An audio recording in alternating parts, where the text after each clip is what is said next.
Welcome to today's reading. We're having a reading 15 minutes earlier than our usual time of 10:30 here in UK. We are reading Material Nature and Time from the Basicsof Bhagavad-Gita, a thematic study of Bhagavad-Gita based on the teachings of His Divine Grace, A.C. Bhaktivedanta Swami Prabhupada. Srila Prabhupada ki jai. Mukam karoti vachalam pangum langate kirim tat yatkripatamam vande Shri Guru Dhinatarinam Paramananda Madhavam Shri Chaitaneshwaram Vanchakalpatarubhyascha Kripa Sindhubhyevacha Patitanam Pavanebhyo Vaishnavebhyo Namo Namah. Om Namo Bhagavate Vasudevaya. Om Namo Bhagavate Vasudevaya. Om Namo Bhagavate Vasudevaya.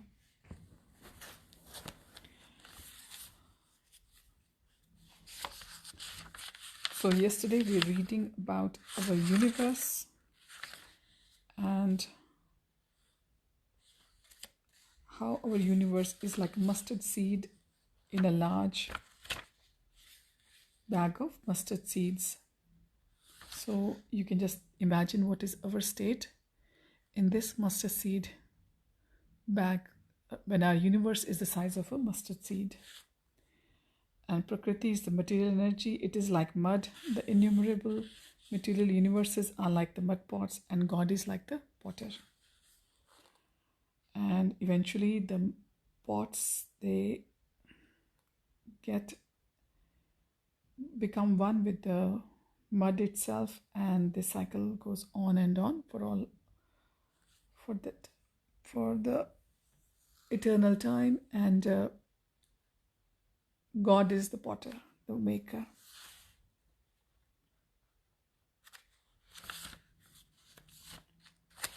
Right. So let's continue where we were. The spiritual world.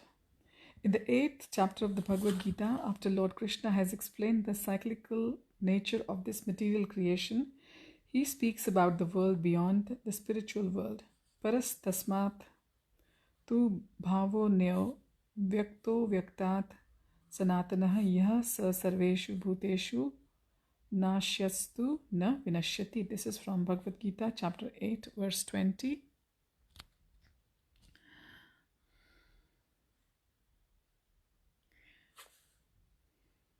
Translated as, yet there is another unmanifest nature which is eternally and is transcendental to this manifested and unmanifested matter. It is supreme and is never annihilated. When all in this world is annihilated, that part remains as it is. Avyakto kshara iti uktasya tam aho paramam gatim yam prapya na nivartante tad dhama paramam mama. This is from Bhagavad Gita chapter 8 verse 21. Translated as,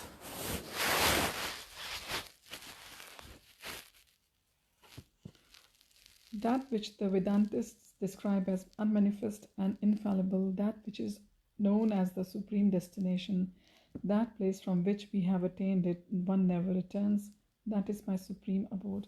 The important points being made by the Lord Krishna in these verses are, first one is, beyond this temporary material creation is another abode that is eternal, that is not destroyed when the material world is destroyed.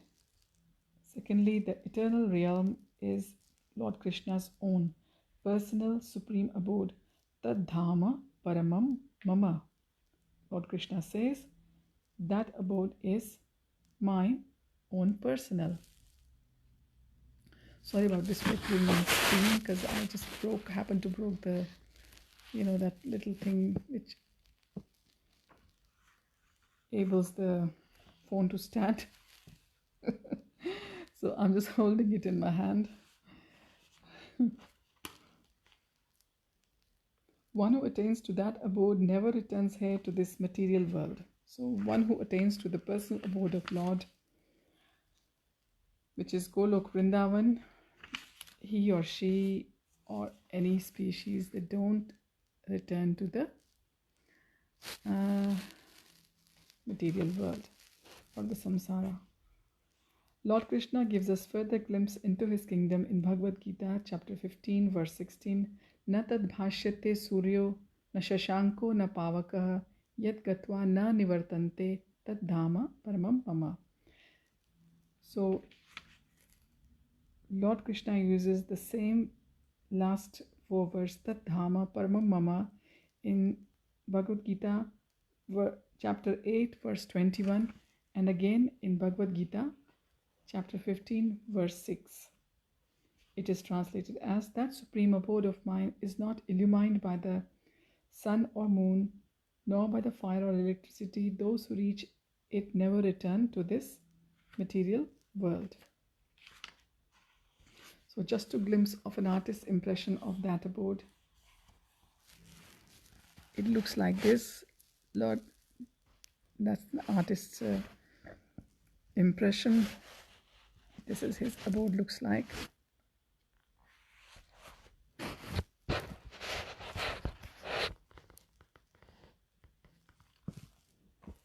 The abode of Lord is self-effulgent. So did I give you the translation? I'll repeat it anyway. That supreme abode of mine is not illumined by the sun or moon, nor by fire or electricity. Those who reach it never return to this material world.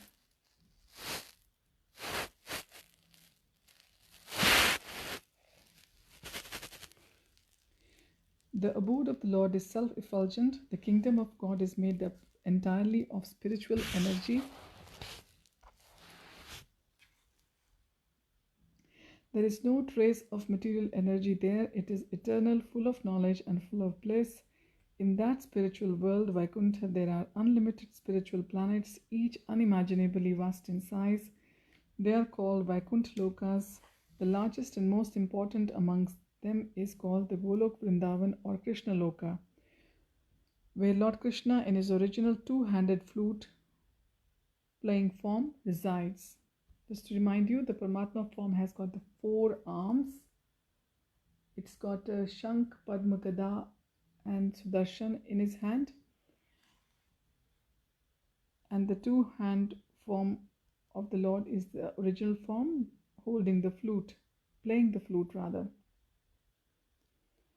Krishna expands himself into innumerable 4-handed Narayan forms. Each of them presides over a particular Vaikuntha Lok. Unlimited devotees in pure spiritual form reside in these spiritual planets, serving the Supreme Lord with great devotion and enjoying unparalleled bliss in his association. So the 4-handed Narayan forms of the Krishna look after the particular Vaikuntha Lokas, where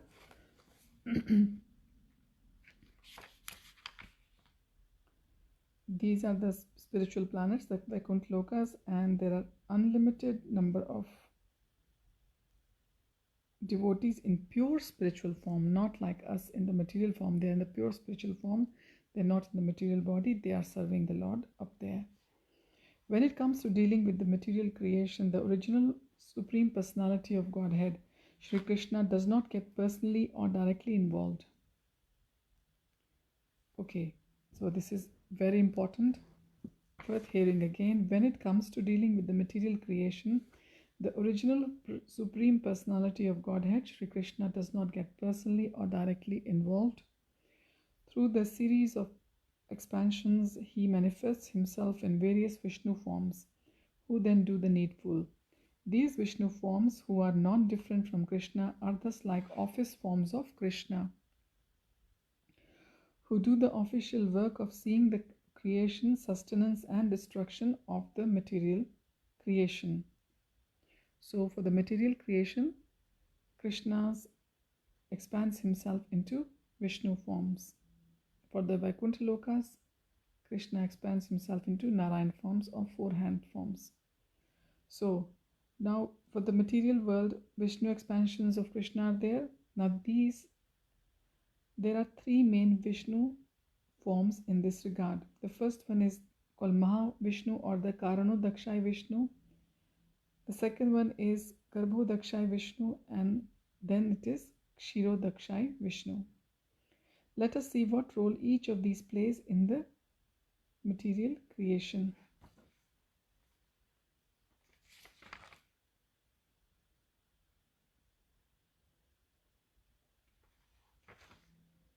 Mahavishnu, the source of the material world. Mahavishnu is also called the Karanodakshai Vishnu, who is in the Karan ocean.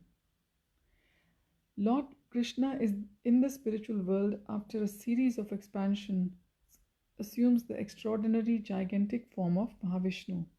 Mahavishnu lies in the causal ocean in one corner of the spiritual sky. Causal ocean is also called the Karan ocean. So Mahavishnu lies in the causal ocean in one corner of the spiritual sky. As he breathes out or exhales, innumerable universes emanate from him through the pores of his skin. So when Karanodakshai Vishnu exhales or breathes out, innumerable universes come out from the pores of his skin. So we can only imagine how large Mahavishnu is. These universes grow and move outwards and appear like tiny bubbles in the causal ocean. The process of creation takes place in every universe, as will be described later, and each universe is also maintained for the duration of Mahavishnu's exhalation, that is outward breathing. So our universes, they stay until the exhalation process is taking place from Mahavishnu, because Mahavishnu is breathing out all the universes. So we can just imagine how long is the duration of exhalation of Mahavishnu. That 4 yugas happened even on our planet during this time. 432,000 plus is the duration of our Kali Yuga. And the one yuga before us, you can sorry, I'm just can't recap it clearly, but it is many more times than this yuga. Then previous yuga is many more times than the previous yuga, and then it goes on. I just can't remember the figures from my head. I will write them in the comment box for you. So the lifespan of each universe is very large, but is equivalent to only one breath of Mahavishnu. When Mahavishnu inhales, all the universes enter back into him and are destroyed. The material energy and all the souls in the material world remain dormant in him till the time of next creation. When Mahavishnu breathes out again, the creation takes place, and again, when he breathes in, the creation is destroyed.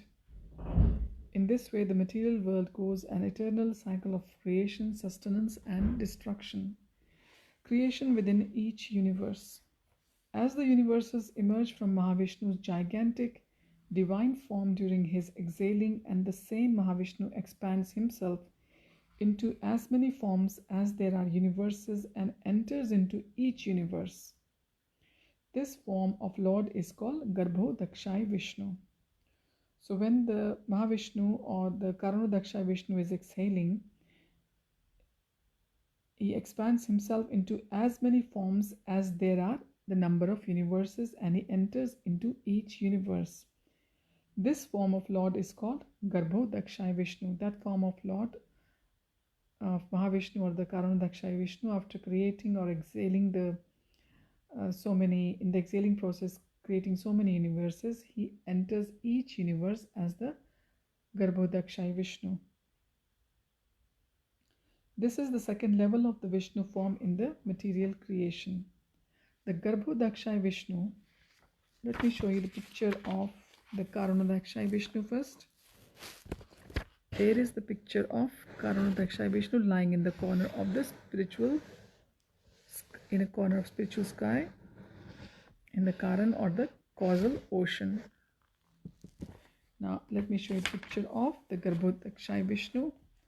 Garbhodakshai Vishnu looks like this, and from his navel Brahmaji will come. Garbhodakshai Vishnu fills half the universe with his own perspiration.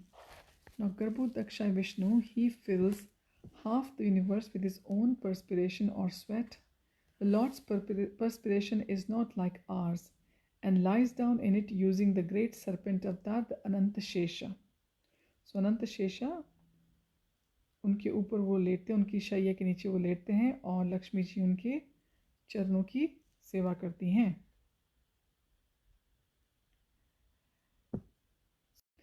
और उनका जो पसीना है वो हमारे पसीने के समान नहीं है.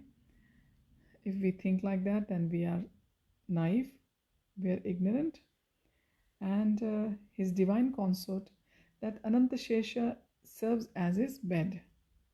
The Sankarshan form, or which later comes as Lakshmanji in the Ramchandra avatar of Krishna, and then in Krishna Balram pastimes in Vrindavan, it is Balramji. So Anantashesha has got so many other incarnations. He is an eternal associate of Lord Krishna.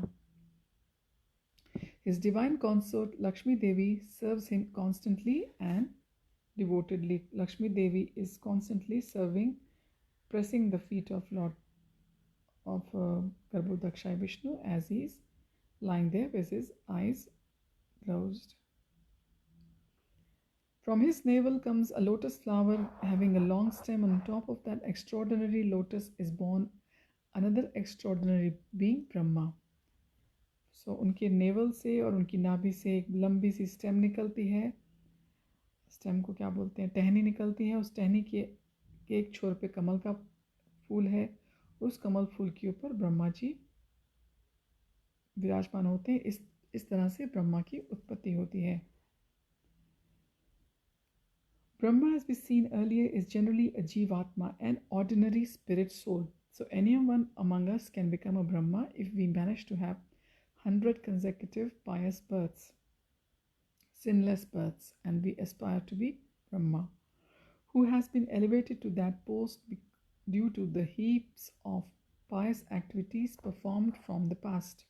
The Brahma of our universe has 4 heads. In other universes which are much larger, there are Brahmas with many more heads, 10, 100, 1,000, and so on. Please recall the story of Brahma visiting Dwarka narrated earlier. We should remember that this event takes place in every universe.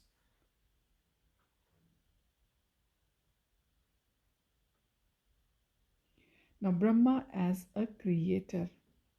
When Brahma is born on the lotus flower, so let me show another picture here, which shows the story we were talking about yesterday. This is our Brahma with 4 heads. And our Brahma went to see Krishna in Dwarka, and he saw many other Brahmas with many more heads meeting Krishna. Because our universe is the smallest one, so our Brahma is the one just with the 4 heads. Other universes are bigger, so there are Brahmas with so many heads.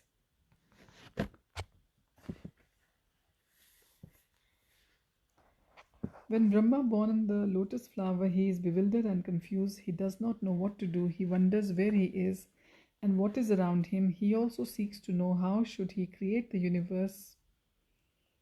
He moves up and down the stem of that extraordinary lotus, but still does not find the answer.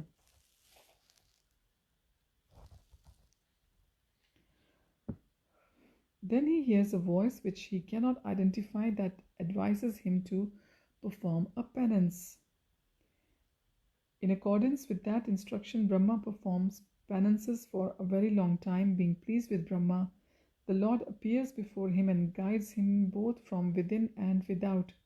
Upon being blessed in this way by the personal audience and instructions of the Lord, Brahma now is ready to begin the task of creation.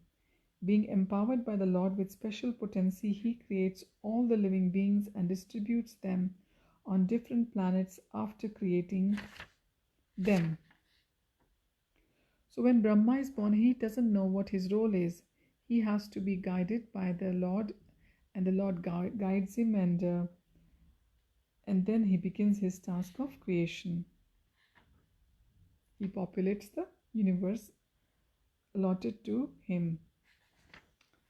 The 14 levels of the planetary systems all are located in the stem of that wonderful lotus. Thus, Brahma acts as a gardener, sowing the seeds of the living beings given by the Lord in appropriate soils, that is, bodies and planets, all according to their karma from the previous creation. Even though Brahma's intelligence and ability is extremely great, yet he cannot fully comprehend exactly how the Lord's energies work so wonderfully to bring about this creation. In front of the Supreme Lord, Brahma feels himself very insignificant. With 84 lakh species of life, or 8.4 million species of life. So here's a picture of Brahma bringing about the species in this world. And here is Brahma. All the Vedas and Puranas, all the knowledge given by the Lord is coming from him.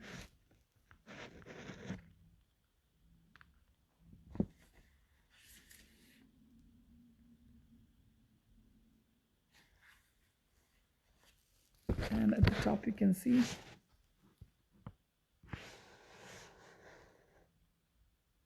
sense of false ownership and all other things that put in us, the fear, the anger, frustration, sense of false ownership. Then there is bodily, can't read it, it's so tiny, fear of death, then self, oh, it's it's so small printed. I can just say the thinking ourselves to be body.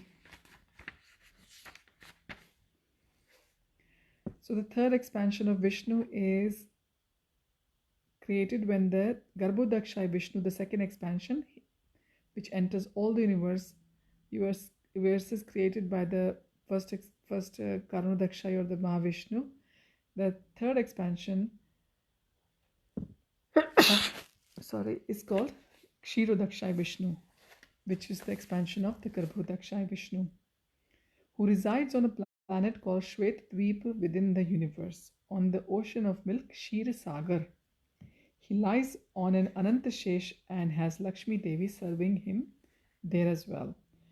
Difference between the Garbhodakshaya Vishnu and Kshirodakshaya Vishnu is the Garbhodakshaya expansion Vishnu is just lying straight and with his eyes closed, and Lakshmi Devi is serving his feet, massaging his feet.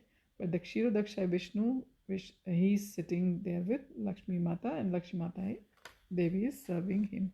Looks like this. It's on the Shvetadvip. It's on this universe.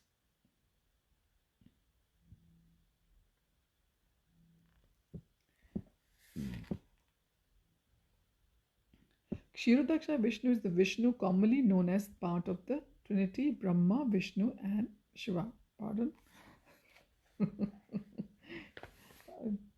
Sorry. He sustains the whole universe by his inconceivable potency.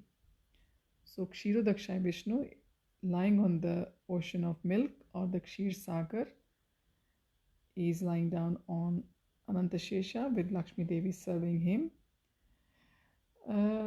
He is part of the Trinity, Brahma, Vishnu and Shiva. He sustains the whole universe by his inconceivable potency. Brahma has been given the job of creating, Shiva destroying, and Lord himself sustains the whole universe by his inconceivable potency.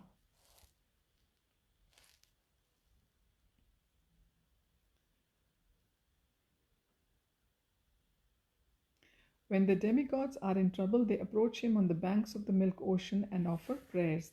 The Lord then responds to alleviate their troubles and promises them that he will appear in the world to destroy their demons and save the devotees while Lord Krishna is the original source of all incarnations. When these incarnations appear within this material world, they do so through Kshirodakshai Vishnu.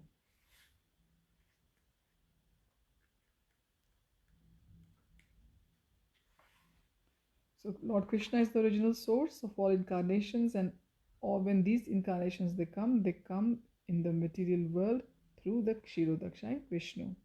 Now we come to Paramatma, or the Super Soul. Kshirodakshai Vishnu is present by his expansion in the heart of every living being as Paramatma or Super Soul. He directs his wanderings in the material world.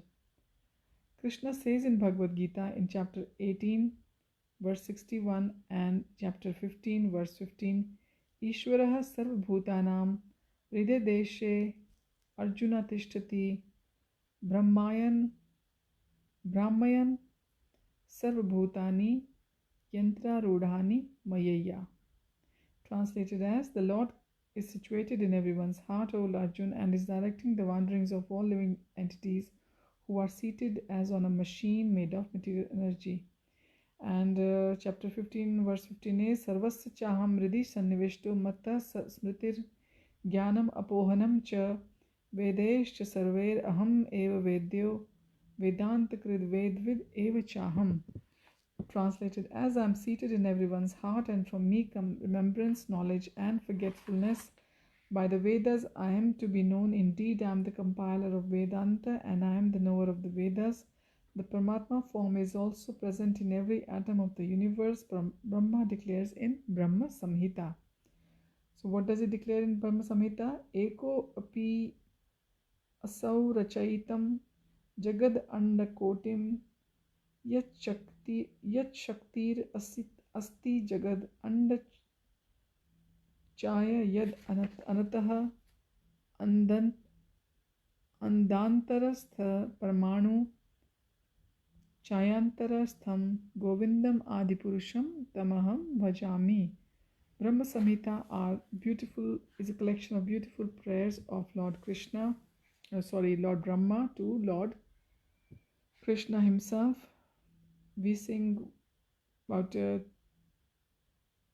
or 4 verses in the morning darshanarti, which is done after the deity dressings in the temple.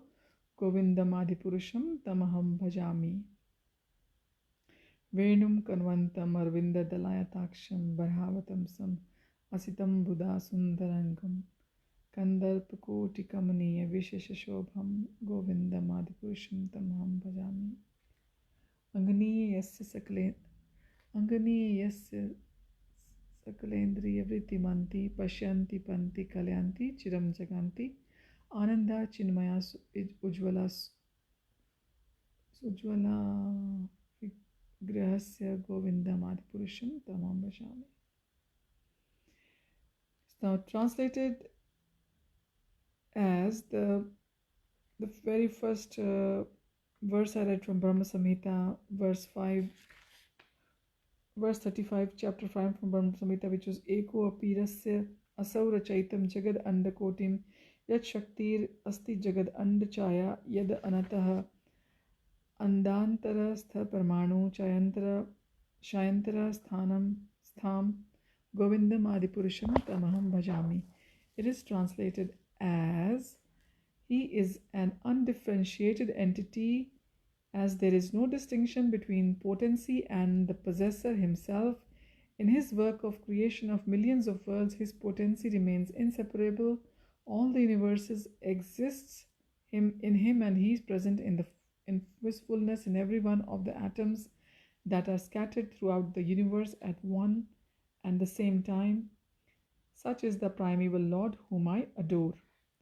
Thus the Supreme Lord is all-pervading in a wonderful and inconceivable way, and he maintains every part of his creation. Now the destruction of the universe. Okay, before that, let me just show you the pictures of Govinda, Bhagavan, Krishna, and all his creation. This is just a part of creation on our universe. Now we read about the destruction of the universe, which is allocated to Lord Shiva. So Lord Shiva in his Tandav Mudra. Yeah. When the time comes for the universe to be destroyed, Lord Shiva in his Rudra form performs the dance of destruction. तो भगवान अपने रुद्र अवतार में, रुद्र के अवतार में आके सृष्टि का संहार करते हैं. When all the planets and living beings are destroyed, everything enters into Garbhodakshai Vishnu. When everything is destroyed, they're not going to take birth again or come transmigrate into some other, the souls are going to transmigrate into other bodies. Those souls, they all go back inside the Garbhodakshai Vishnu himself. The Garbhodakshai Vishnu goes into Karanodakshai Vishnu. And then when the time is right for, when Bhagwan is going to breathe out again afterwards, then everything will be recreated. Back into Mahavishnu. All the universes move back into Maha. The material world undergoes an eternal cycle of creation, sustenance, and destruction. So I will take your leave now, and I will join you again tomorrow. We'll continue our reading from this book,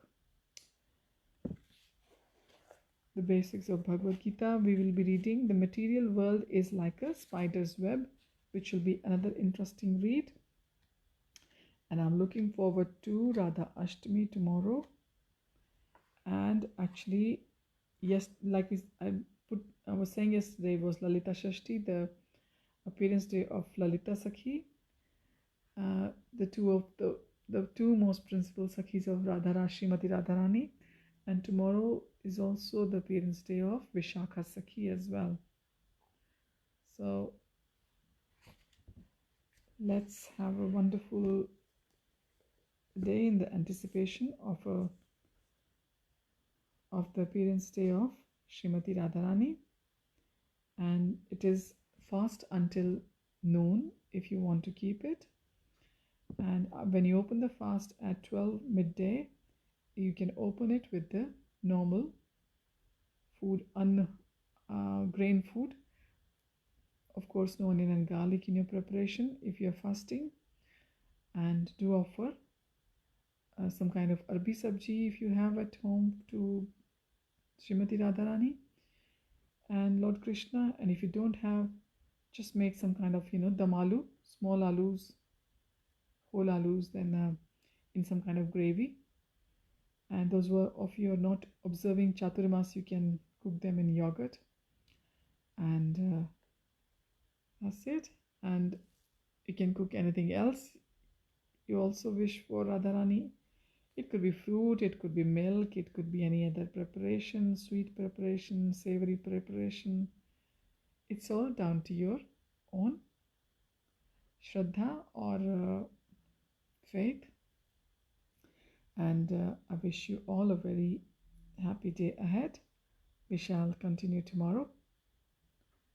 And Hare Krishna and Hari Bol to all of you. Thank you.